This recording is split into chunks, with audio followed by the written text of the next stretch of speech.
je suis ravi d'accueillir Thierry Scheur, directeur général d'Eurial Services. C'est comme ça qu'on dit? Absolument. Bonjour. Bonjour. Ça va Thierry? Très bien, très bien, dans un environnement très sympa, très frais. Ouais, je te remercie. Moi, je suis ravi de t'accueillir, comme je dis toujours, au 84 avenue de Breteuil, qui est là où on tourne l'émission de la confiserie de l'épargne pour la boutique des placements. Parfait. Alors, si tu as déjà regardé mes vidéos, cher Thierry, j'ai une habitude, c'est de faire jurer sur le code monétaire et financier, suggestion de Nicolas Kert et de David Sexig.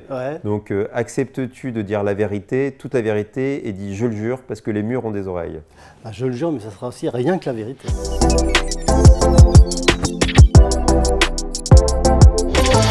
Est-ce que tu pourrais présenter le groupe Eurial? Le groupe Eurial, c'est à la fois simple et très logique finalement. C'est né d'une bonne idée il y a un peu plus de 10 ans.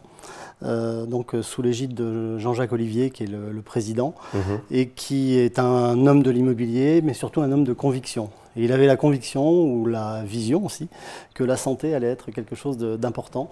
Donc tout de suite, le véhicule qui a porté finalement l'image d'Eurial et toute l'activité d'Eurial est né. Donc la SCPI Pierre-Val Santé va bientôt fêter, à quelques jours ou quelques semaines près, sa 10e année. Donc c'est une étape importante, au début qui était un peu compliquée, mais aujourd'hui c'est devenu effectivement un fer de lance et une SCPI très en verve et qui est très appréciée à la fois des associés et des distributeurs. Donc on est vraiment ravis de ce parcours, mais encore une fois, c'est basé sur des convictions et sur des hommes avec un grand H. D'accord, très bien. Alors, est-ce que, puisque quand même je reçois des humains, j'aime bien connaître un peu le parcours. Donc Thierry Scheur, on l'a dit, tu es directeur opérationnel d'Eurial Services. Est-ce que tu peux présenter un peu ton parcours et ce que tu fais au sein d'Eurial? Alors mon parcours a toujours été rythmé par les projets et l'innovation. Donc c'est ça qui est mon moteur. Donc j'ai vécu beaucoup dans le monde de l'assurance, puis des plateformes qui étaient forcément polymorphes en matière de produits, dont les produits SCPI ou immobiliers. Donc ce qui m'a amené à un moment donné à passer le pas finalement, à aller du côté des sociétés de gestion. Mais j'ai eu la grande chance de contribuer à des très beaux projets, y compris des startups en assurance, y compris le montage de A à Z de plateformes de produits financiers, de produits patrimoniaux. Donc, comme, est-ce qu'on peut les citer? Oui, bien sûr, AGS Patrimoine, Scandia à l'époque, qui sont des noms qui n'existent plus parce que les boîtes ont été reprises, mais plutôt dans une démarche de succès. Donc c'est plutôt intéressant.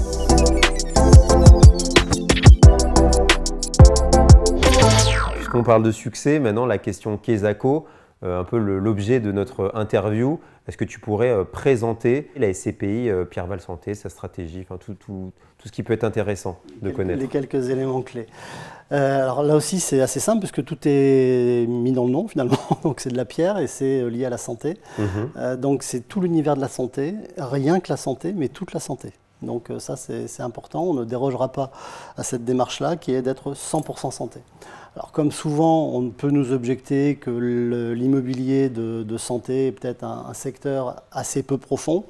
On a tout de suite balayé cette objection en disant effectivement, le marché domestique français ne va peut-être pas nous suffire. Donc on va aller vite en Europe. Puis on a même encore étendu on a repoussé les frontières en quelque sorte, et maintenant on est même allé au Canada. Donc on n'a pas hésité à traverser l'Atlantique pour aller chercher finalement un creuset, une profondeur de marché suffisante pour répondre aux exigences qui sont très importantes en matière de cahier des charges, pour là aussi répondre aux attentes de nos associés. Donc en quelques chiffres, aujourd'hui, c'est après 10 ans, donc c'est 3,2 milliards d'actifs sous gestion. C'est 256 établissements, donc, un beau panel, répartis dans 9 pays. Donc, je ne vais pas tous les citer, mais bon, principalement les pays européens et maintenant Canada, enfin Europe continentale, Royaume-Uni et Canada. On explore toujours des nouvelles pistes. C'est 58 000 associés. Donc là, on ne va peut-être pas tarder depuis ce début d'année, qui est encore assez dense, à passer le cap des 60 000. Donc on est vraiment là aussi très content de cette performance. L'année dernière, c'était la première collecte sur le marché des SCPI. Donc quand on sait qu'il y a 210 SCPI, on était plutôt assez content. Alors certes, la collecte a ralenti, on va sûrement l'expliquer, mais on reste effectivement à faire la course en tête. Donc on est ravis de tout ça. Et puis on fonctionne avec un un mode de distribution qui est un petit peu dual, donc principalement avec des distributeurs qui jouent le rôle d'intermédiaire, et c'est important parce qu'il y a du conseil qui est embarqué et qui est important. Comme nous. Exactement, donc merci. Merci d'être un petit peu notre porte-parole, si j'ose dire. Puis on a aussi la possibilité de faire des transactions en direct, mais c'est un peu... Oui, mais on fonctionne avec des conseillers en gestion de patrimoine, on fonctionne avec des family office, des banques, etc. Et voilà, donc on a aussi nos favoris.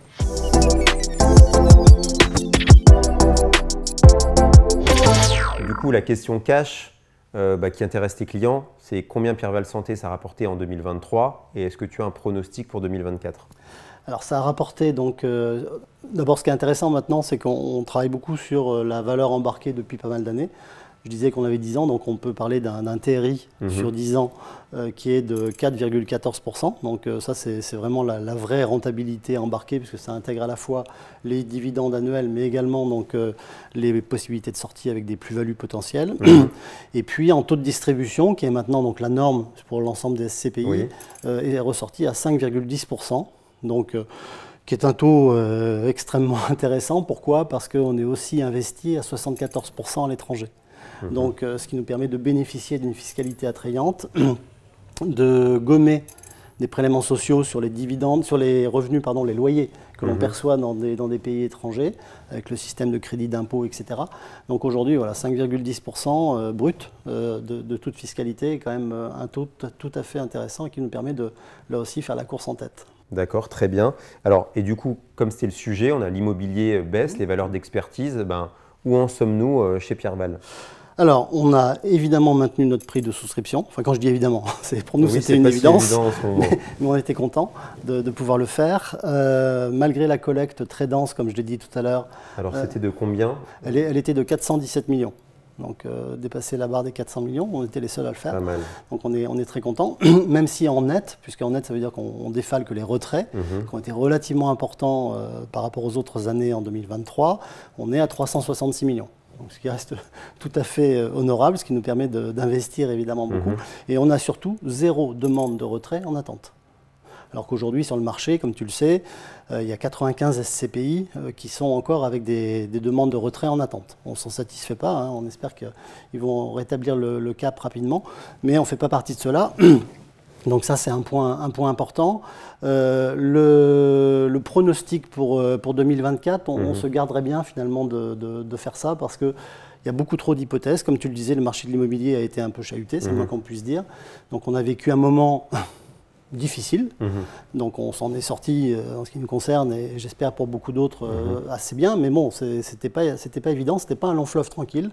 Donc aujourd'hui, on est armé pour faire face à des tempêtes, mais on préfère quand c'est un peu plus calme. Donc, et puis bon, ce qui est important de rappeler, c'est que les 5,10% étaient relativement stables par rapport aux années précédentes. On était à 5,35 l'année précédente, on était à 5,33 l'année encore avant. Bon, voilà, on est quand même dans un niveau assez stable de rendement. Et c'est bien ça que cherchent les associés sur la SCPI, hein, c'est le rendement, il faut que ça embarque du rendement. Donc on s'intéresse aussi à la valeur ajoutée et à la revalorisation. Donc on n'a pas revalorisé cette année la part, on l'avait fait juste fin 2022. Oui. Certains nous ont dit, mais vous êtes fous, parce que ça va chahuter.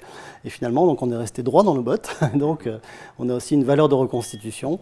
Tu sais quelle est l'importance de cette valeur de reconstitution qui est restée relativement stable également, puisque donc, on est à 2,15% de mémoire par rapport au prix de souscription. Donc on est tout à fait dans le... On est juste le prix à 2% au-dessus de la valeur de reconstitution. Exactement. Et on estime qu'effectivement, on est peut-être dans un creux de marché. Cela étant, les performances passées ne préjugent pas des performances futures, comme on le sait, mais il faut le rappeler. Même si moi j'ai tendance à dire que les compétences avérées préjugent peut-être des expertises futures et de la qualité future de la gestion finalement du fonds.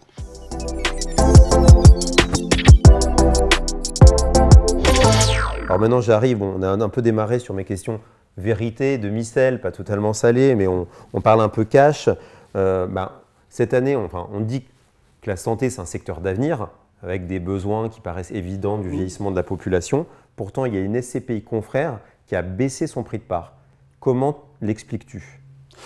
Alors, ce serait plus à eux de l'expliquer qu'à moi, mais nous, ce qu'on peut analyser néanmoins, c'est que quand on choisit des thématiques, il faut être un pure player. Donc ce que je disais en introduction, on est 100% santé, ce qui n'est pas le cas de la SCPI. Peut-être pas pour toujours. Ah si, sur Pierre-Val Santé, si, c'est vraiment, en tout cas, notre ADN, il est là. Hein, donc c'est d'être 100% santé. Et je vais t'expliquer juste après, parce qu'on estime qu'on a une profondeur de marché suffisante, vu le terrain de jeu qu'on s'est constitué. Faut pas devancer mes questions, attention. non, mais je te laisse le privilège de ces questions. Mais pour répondre à ta question plus précisément encore, je pense que tu fais allusion à une SCPI qui a embarqué déjà 30% de bureaux, dont les deux tiers qui n'étaient pas forcément de la santé. Donc est-ce que c'est ça l'explication? À mon avis, ça en est une grande partie. Après, il y a d'autres mécanismes sur lesquels je ne me prononcerai pas, mais c'est plus aux gérants de le faire. Mais en tout cas, ce qui me paraît important, c'est d'être toujours transparent, d'avoir toujours un discours vrai, et donc de pouvoir dire à tous nos partenaires, distributeurs ou bien aux associés comment on gère la SCPI, qu'est-ce qu'on a dans le ventre et comment on se projette. Et ça me paraît important qu'on puisse effectivement dire ce qu'on va faire et faire ce qu'on a dit. D'accord, ok, très clair. Alors maintenant, j'aimerais connaître le pourcentage d'EHPAD, parce que souvent sur les bulletins trimestriels, on voit qu'il y a ce type d'actifs au sein du patrimoine de Pierre-Val Santé. Pourquoi que les EHPAD? Donc les EHPAD font partie effectivement d'un secteur qui est très, très représenté chez nous parce qu'il y a un besoin énorme tout simplement. Ouais. Alors moi, pourquoi je parle des EHPAD? Ma question, elle est, voilà, ce qu'il y a derrière, c'est que souvent les EHPAD n'ont pas toujours bonne réputation, que c'est des actifs qui sont monovalents. Donc c'est-à-dire que si on doit les changer d'affectation, ça sera compliqué, il faut faire beaucoup de travaux, qu'ils ne sont pas toujours très bien placés et qu'ils sont tributaires d'agréments. Et donc si du coup l'agrément il passe sur un autre immeuble, ça peut perdre de sa valeur. Ça c'est le… voilà. Non, mais tu as raison. Donc du coup, voilà, qu'est-ce que tu réponds à ça? Puisqu'il y a quand même pas mal d'EHPAD au sein de la SCPI. Tout à fait. Alors je répondrai à ça dans un premier temps par la dispersion des risques et la diversification. Donc ce que tu évoques là est très lié au marché français, marché franco-français, un peu moins sur des marchés anglo-saxons et encore beaucoup moins sur des marchés par exemple hollandais, irlandais ou canadiens, où on signe quand même des baux de 30 ans. Donc ça veut dire qu'on a une relation avec l'exploitant qui est extrêmement ferme, proche, et c'est ça qui nous intéresse, c'est cette proximité avec l'exploitant. Ce qui montre aussi que les établissements de santé ne se valorisent pas de la même façon que d'autres établissements de type commerce ou bureau. On a pour habitude de dire, et tu l'as cité, donc commerce, bureau, emplacement, emplacement, emplacement. L'emplacement au cube, hein, c'est vraiment le maître mot. Moi je dirais c'est 3 L. C'est localisation, certes, mais pas forcément centre-ville, parce qu'un EHPAD, c'est très bien si c'est dans un parc. C'est peut-être même mieux. Donc je pense que là, effectivement, au centre-ville, alors avenue de Breteuil, c'est un peu compliqué d'installer un EHPAD sur le terre-plein. Mais effectivement, il faut peut-être un peu sortir du centre-ville, sachant que malheureusement, dans un EHPAD, les gens ne sont pas d'une très très grande mobilité. Donc c'est important plus qu'ils aient de la verdure plutôt qu'un emplacement vraiment corps plus, etc. Le deuxième L, c'est le locataire. La relation qu'on a avec lui pour connaître son business model, pour l'accompagner dans son développement et véritablement le prendre par la main en quelque sorte dans le développement de son activité, de son exploitation. On ne s'immisce pas dans l'exploitation, nous ne sommes que le gérant des murs bien évidemment, mais c'est important de savoir ce qu'il va faire. Est-ce qu'il va créer une annexe, une autre clinique, que sais-je, alors pour l'EHPAD pas forcément, mais peut-être une extension ou pourquoi pas un autre établissement, etc. Et puis ce qui nous intéresse à ce niveau-là, pour pouvoir véritablement travailler avec l'exploitant, donc le locataire, c'est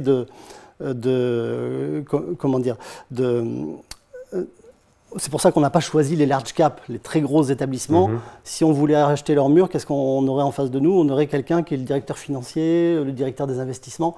Là, on a vraiment l'exploitant et qui nous dit, moi ce que je veux, c'est faire mon métier, c'est accoucher davantage, faire davantage de chirurgie pour une clinique, pas pour un EHPAD bien sûr.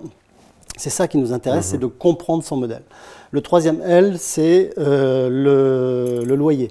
Et là aussi, on est tenu de voir combien ça pèse dans son exploitation. Donc on fait attention à ce qu'on ne lui mette pas un pistolet sur la tempe en disant il faut absolument payer mon loyer assez élevé, peu m'importe si ça met en défaut ton activité. Non, ce qui nous importe, c'est que l'activité soit là encore dans 15, 25, 30 ans, puisque comme je te le disais, on signe des baux de très très long terme. Et en fait, ce qui est important également de rappeler, c'est que Donc on est sur les small et mid cap plutôt. Alors c'est quelle taille small et mid cap pour toi?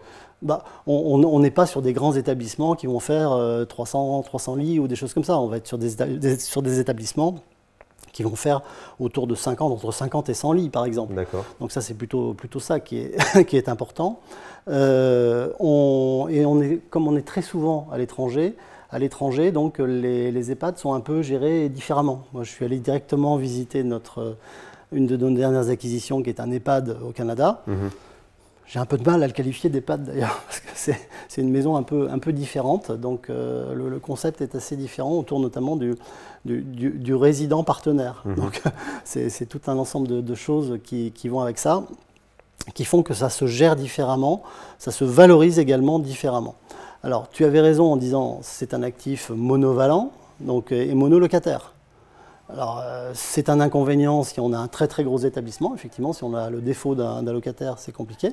Quand on a, pour nous, et ça va répondre à ta question de la proportion, à peu près 130 EHPAD, je crois, sur l'ensemble de nos 256 établissements, sur 9 pays, on a à chaque fois des cas de figure qui sont assez différents. Et le risque est dispersé parce que un de nos locataires n'a guère plus que je crois, 3 ou 4 EHPAD ou 3 ou 4 établissements chez nous. Donc là encore, on a plutôt dispersé de par cette volumétrie et cette dispersion avec le nombre d'actifs. D'accord. Donc la dissolution du risque par la diversification, la granularité. Exactement. Et à contrario, puisque tu as cité les inconvénients, il faut citer aussi les avantages, la durée ferme des baux sur des durées de 30 ans. Aujourd'hui, on est en moyenne résiduelle sur le portefeuille à 17 ans. Quel est le financier qui ne se satisferait pas d'avoir une visibilité de ses cash flows futurs sur une durée moyenne de 17 ans? Voilà. Donc ça, c'est quand même important. On est sur des gens qui sont en capacité de payer leur loyer. On a très peu de défauts, parce qu'il faut aussi se rappeler que, et d'ailleurs nous allons sur des pays où il y a toujours un bon équilibre, ou un relatif équilibre entre le privé et le public. Aujourd'hui, le prix de séjour d'un résident en EHPAD, c'est certes le résident lui-même, mais c'est aussi le conseil régional et c'est aussi la sécurité sociale quand on est en France. Ces modèles-là, on les retrouve aussi un petit peu dans d'autres pays.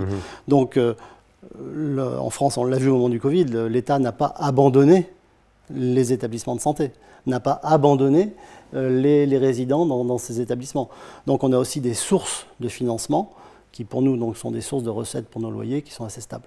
D'accord, très bien. Alors qu'en dira-t-on, le dernier, c'est sur la petitesse du marché de la santé. Alors en France, il a sa taille, mais même au niveau européen, on dit, je sais pas, moi j'étais resté à peu près une dizaine de milliards d'euros, 8 milliards d'euros, ça a peut-être augmenté avec des créations, que très vite, quand on voit qu'on a une SCPI qui pèse 3 milliards d'euros, est-ce qu'il n'y a pas un risque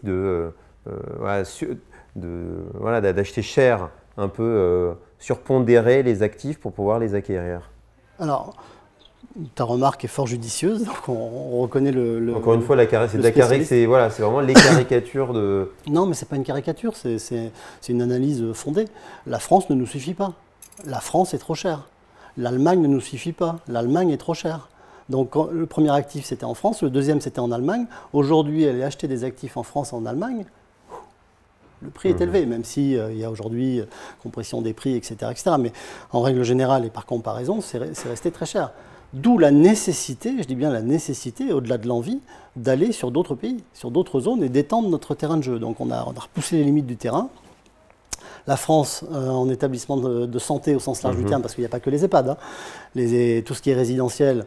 Et dans la partie résidentielle, il y a certes les EHPAD, mais il y a les résidences seniors, il y a les résidences handicapées, il y a les résidences co-living, il y a les hôtels hospitaliers, etc. etc. Donc il y a une série assez importante. Mais c'est vrai que c'est la part, à peu près 60%, majoritaire dans Pierre Val Santé. Mais il y a aussi 30% qui sont des cliniques, qui sont des laboratoires, qui sont des centres d'analyse, des maisons médicales, etc. etc. Donc là aussi, c'est important. Et puis les 10% restants, c'est à peu près des bureaux, des entrepôts, etc. Mais toujours liés à la santé. Donc très très important d'avoir toujours cette connotation santé. Donc en France, le terrain de jeu, c'est 1 milliard, un peu moins d'1 milliard. En Europe, on est un peu plus de 10 milliards, on est à 11 milliards, si ma mémoire est bonne. D'où Europe continentale, d'où la nécessité de repousser les frontières. Royaume-Uni, quand on y est allé, faire pour 450 millions d'acquisitions là-bas. Donc c'était pas rien. On a ouvert le Canada, on a encore un Lilliputien là-bas, mais le marché était énorme. Donc c'est ça qui nous importe, c'est tout de suite aller chercher d'autres marchés pour lesquels il y a une profondeur de marché, une diversité et une diversification même en termes de secteurs d'activité, parce que, par exemple, je citais le co-living. On n'avait pas inventé ça en France. On l'a importé du Royaume-Uni. On n'avait pas inventé non plus les hôtels hospitaliers. Or, les hôtels hospitaliers, au vu de l'accroissement phénoménal de la chirurgie ambulatoire, tu passes plus 3 jours dans une clinique, tu passes une journée. Mais la veille, s'il y a un hôtel hospitalier, tu es accueilli tranquillement, avec beaucoup d'élégance et beaucoup de bienveillance. On enregistre ton dossier le matin, tu vis ta chirurgie de bien meilleure façon, parce que le soir, après, tu as ton petit bouquet de fleurs dans ta chambre, etc. etc. Voilà, donc c'est tous ces concepts-là qu'il est important aussi de voir comment on peut les importer avec l'expertise que l'on a et l'expérience que l'on a sur des terrains divers et variés et qui ne sont pas forcément la France. Mais on aime bien la France, parce que c'est quand même le pays où on est le plus investi.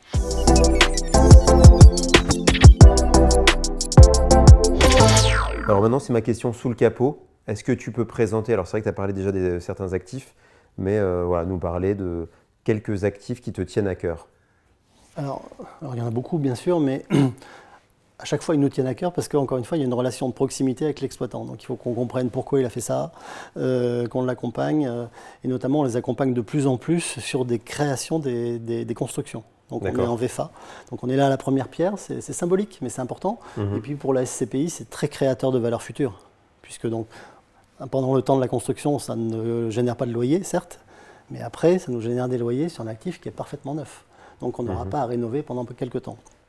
À ce titre-là, pour illustrer mon propos, on vient de remporter un appel d'offres dont on est très fier avec un groupe de cliniques qui est le groupe le plus important finalement en Europe, bien qu'il n'exerce qu'en France, c'est le groupe Elsan, qui va regrouper des cliniques un petit peu anciennes dans l'est de la France, qui va créer un pôle de cliniques le plus important et très très innovant. Quand on voit la vidéo, c'est assez impressionnant de voir ce groupe-là, cet ensemble-là et ce projet-là. Il y en a quand même pour 150 millions d'euros.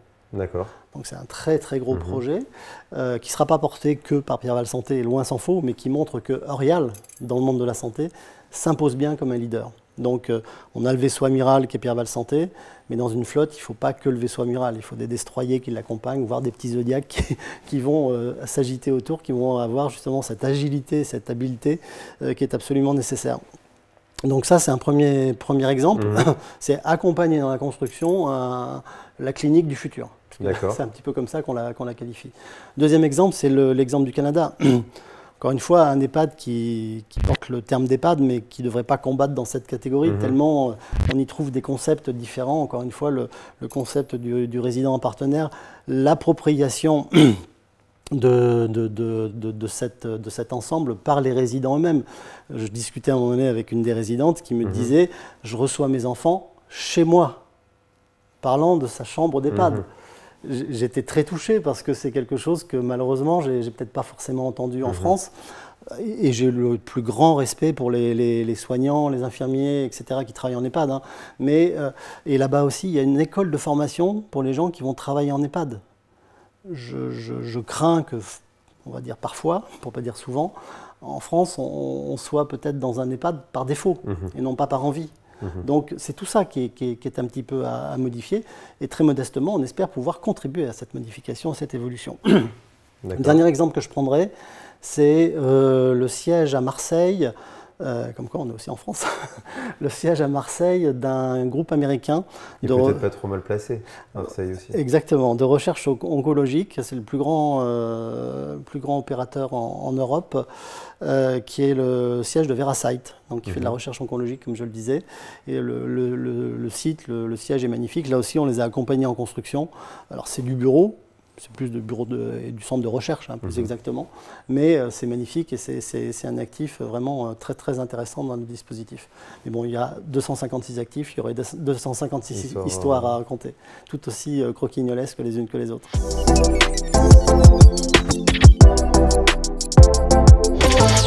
Maintenant, c'est ma question parfois la plus redoutée de l'interview, la question du petit prince. Ouais. C'est Thierry, dessine-moi Pierre-Val Santé à l'aide de ce tableau.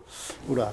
Et bon, j'espère que tes interlocuteurs n'ont pas peur parce que je ne suis pas un grand dessinateur. Donc je vais essayer de m'appliquer néanmoins. Alors, comment pourrait-on faire ça? Attends, je vais changer de couleur. Ah. Hop là. Tiens, je vais prendre le vert. Je vais essayer de ne pas tâcher ton canapé. Tiens. Ouais, c'est très gentil d'y penser.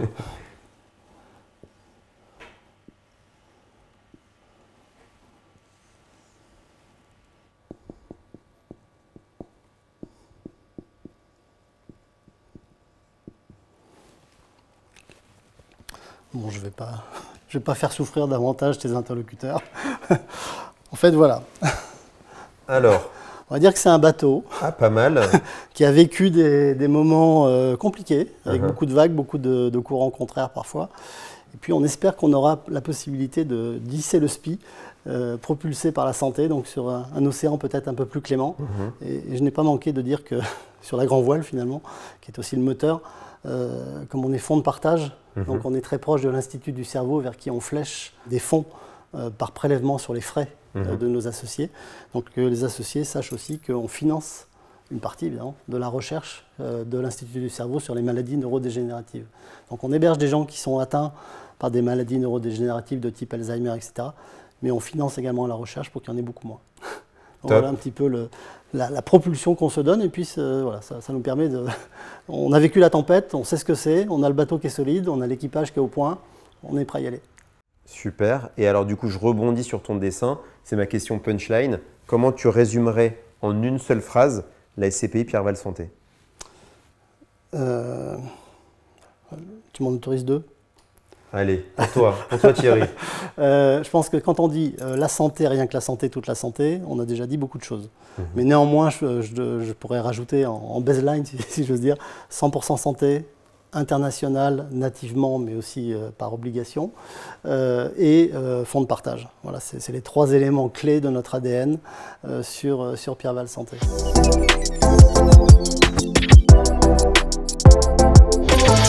Donc cette question fair play, c'est de savoir si, cher Thierry, tu devais investir à titre personnel sur une SCPI confrère, ce serait laquelle ou lesquelles et pourquoi? Alors ta question est très intéressante et je ne la réfute absolument pas. Parce que... Non, pas du tout. Non, il n'y a pas de mais. Parce que nous prétendons que, et je pense que tu es mieux placé que moi pour le savoir, les clients aujourd'hui, les épargnants, ne vont pas chercher une seule SCPI. Alors ils pourraient, parce que la diversification a beaucoup de vertus, bien évidemment, mais on a vu aussi que c'était compliqué d'être spécialiste de tout. Donc nous, on joue dans la cour des thématiques. On est spécialiste d'une thématique qui est la santé, comme je te l'ai dit, redit, et en long, en large et en travers. Mais on a des petits copains qui sont spécialistes dans d'autres thématiques, donc notamment la logistique, notamment l'hôtellerie, etc. Et si je cite la logistique et l'hôtellerie, moi je cohabite très bien à côté d'Activimo, je cohabite très bien à côté d'Atrim Hotel, et donc ce sont des gens avec qui on apprécie de travailler ensemble et de proposer aux intermédiaires des allocations. Donc je pense que l'avenir des SCPI n'est pas à la SCPI isolée, mais plutôt à l'allocation des SCPI. Puis si tu me permets, comme on est à l'aube des JO, moi je me compare finalement au champion olympique du décathlon, qui est le champion du monde de la diversifiée. Il sait tout faire, 10 disciplines, merveilleux athlète, exceptionnel. Mais moi je suis champion du monde d'une discipline. Et puis mes petits copains, ils sont champions du monde d'une autre discipline, etc. Et toi, tu vas aller choisir les 10 champions olympiques de chacune des disciplines pour faire la meilleure allocation. Qu'est-ce que c'est beau. Je ne sais pas, mais c'est d'actualité. Bon, et Thierry, la force de cette belle allocation diversifiée où chacun est au top niveau dans sa catégorie, j'ai envie de te demander ma question confiseur, c'est quels sont tes bonbons préférés? Bon, faut pas que tu le répètes à mes enfants. Moi, j'aime bien le réglisse. Ouais, je crois que ça tombe bien. Ouais. Et écoute, alors je t'invite à récupérer ton paquet de... Oh là, c'est très gentil. Que tu ne donneras pas, qu'il ne faut pas répéter à tes enfants. Non, t'inquiète pas, je vais le laisser au bureau. Ça ravira tous les collaborateurs. Bon, super. Écoute Thierry, j'étais ravi que tu nous en dises un peu plus sur la santé. Merci d'être venu. Ravi également. Au 84 avenue de Breteuil. Et puis, à bientôt, ou peut-être dans quelques mois pour le suivi de cette belle SCPI. Et peut-être de sa petite sœur. Qui sait? Un petit peu de teasing. Allez, merci en tout cas de l'invitation, c'était très, très sympa. Merci à toi. Merci.